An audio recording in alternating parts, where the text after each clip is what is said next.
جو اہل ایمان مرد و زن صادق القول والفعل نہ ہو، بددیانت ہو، خائن ہو، اس کو سمجھ لینا چاہیے کہ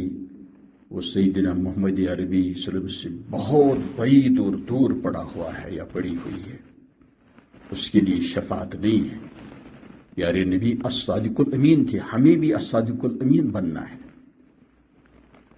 تبھی جا کر پیارے نبی صلی اللہ علیہ وسلم کے ساتھ جو رشتہ ہوگا تبھی وہ مضبوط ہوگا، مستحکم ہوگا، جب ہم بھی الصادق الامین بن جائیں، ورنہ پٹیں گے۔ اگر ہمارے اندر صداقت، امانداری نہ رہی بلکہ خیانت آ گئی، دھوکہ بازی آ گئی، غدار کے لیے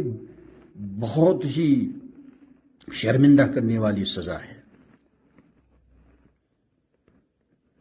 صحیح احادیث میں یہ مضمون آیا ہے، لکل غادر لواء، ہر دغاباز کے لیے، غدار کے لیے، چاہے مرد ہو یا خاتون، اس کے لیے ایک جھنڈا ہوگا۔ ایک روایت میں آیا ہے کہ قیامت میں اس کی شرمگاہ میں اس کو پیوست کیا جائے گا اور اس پر لکھا ہوگا یہ فلاں شخص ہے، فلاں کا بیٹا ہے، بیٹی ہے، اس نے دھوکہ بازی، غدر، وعدہ خلافی، بددیانتی چھوڑی نہیں، توبہ نہیں کی، تو ذلیل و خوار وہ بھی ہوگا، بیٹا ہو بیٹی ہو، اور ساتھ ساتھ اس کے والدین بھی ذلیل و خوار